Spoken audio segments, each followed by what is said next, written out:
Welcome back to Hidden Creek Connection. Thank you so much for tuning in. I am Brett and I am back with your weekly video, here to help you make your wedding day fabulous and amazing. So let me know if you ever have any questions or ever need any help planning out your wedding. Just be sure and comment down below. This week we are going to talk about your ceremony time. So how do you know what time to start your ceremony? Well, keep watching and I am going to help you figure that out.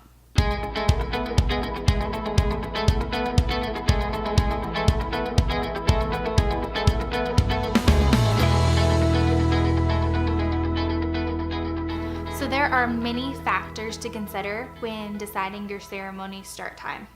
For one, are you going to have your ceremony and your reception at the same place?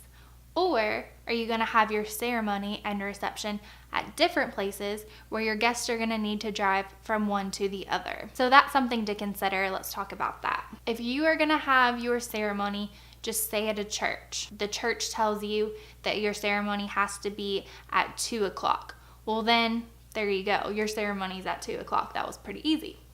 But say that you are having your ceremony somewhere else.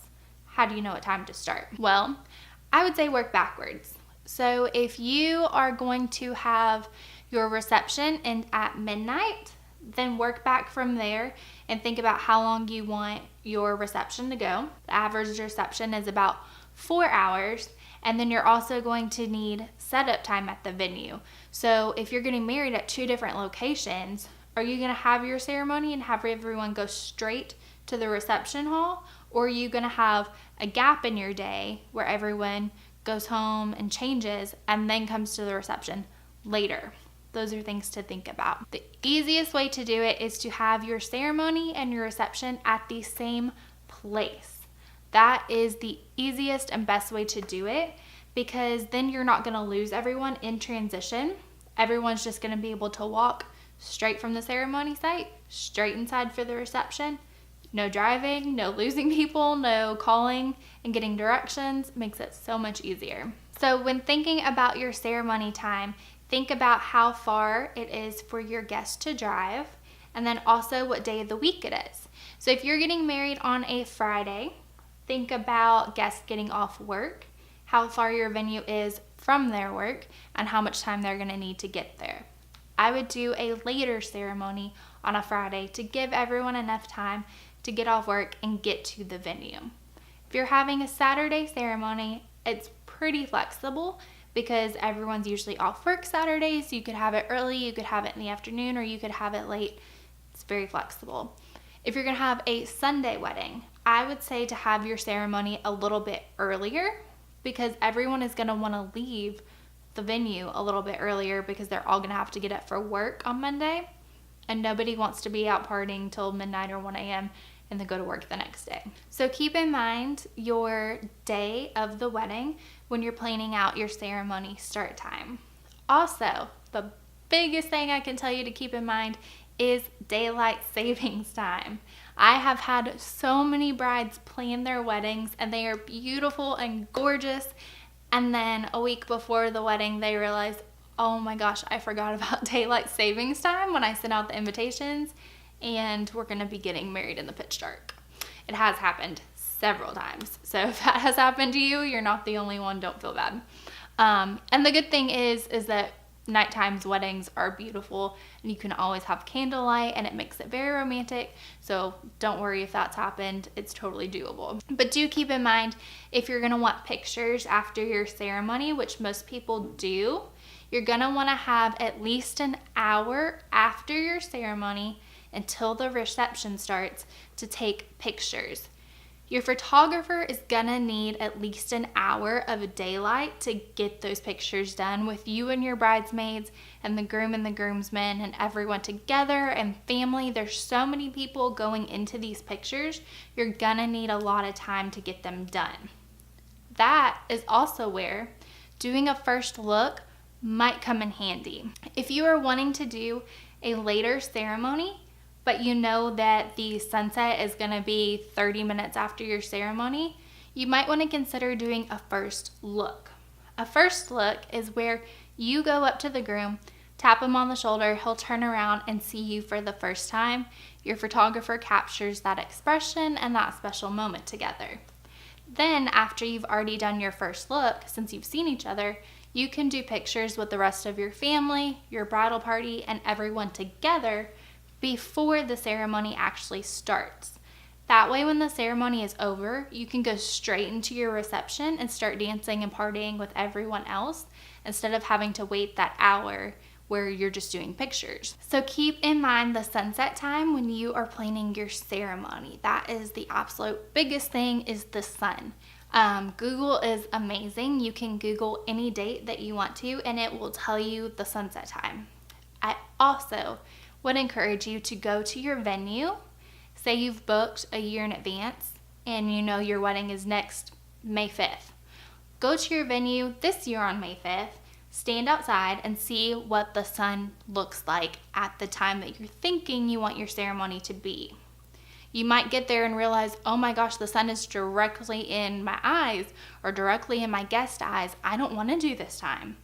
Be out there, experience what it feels like at that time, and then decide, oh, okay, 30 minutes later, it actually feels so much better. Let's wait another 30 minutes.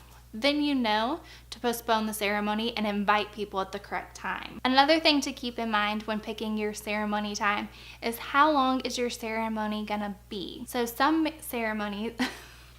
ceremonies are 10 minutes. Some people just want to get up there, say, I do, me too, we're done. Some people get up there and you have traditions and customs that you want to do to keep your wedding special and important to your family, and that's great. But that wedding might take an hour. There's some weddings I've seen that have been an hour and a half. It's really gonna just depend on your family and how y'all are with your traditions. How much stuff do you want to be in the ceremony? Do you want a unity candle? Do you want to do the unity braid? Do you want to jump the broom? Do you want to say prayers? How much stuff is going into your ceremony? That's really going to dictate how long the ceremony time is, and that's also going to dictate how much time you have left over at the end for your pictures before the sunset. When you're planning your ceremony time, be sure to keep in mind how long your processional is. Your processional is when you have grandparents, parents, bridesmaids, groomsmen, everyone walking down the aisle to get to the ceremony. A lot of people think, okay, my ceremony is going to last 15 minutes and then I'll have all this time after for pictures. Well, keep in mind a processional is going to last between 5 and 10 minutes in its own, so you need to add that to your ceremony time, because the ceremony start time of 6 o'clock means everyone is walking down the aisle at 6 o'clock. That is the start of the ceremony. So back to the day of the week of your wedding. If you are having a Friday wedding and your wedding is in, say, March, well, what do? Because March 1st, the sunset is at 6:23 p.m. Most people don't get off work until 6 o'clock. So you're probably wondering, well, what do? I would suggest either having an indoor ceremony so everything is already lit up, or consider having a 5 o'clock ceremony with just family and then having everyone else come to the reception, so that way they're not rushing trying to get there from work. They can take their time and just be a part of the reception. Or it's also really beautiful to do a nighttime wedding. Sometimes people are scared of it and they think that you can't get married in the dark, but you absolutely can. If you go to our Instagram, you can actually see pictures of people that have gotten married here in the dark, and it was gorgeous. You can have the aisle lined with candles, lights in the trees. It's just so pretty. So don't worry about it if you want to have a later ceremony and it's going to be dark, and that might also fit your theme. So if your theme is dark and romantic fairy tale, that might fit your theme.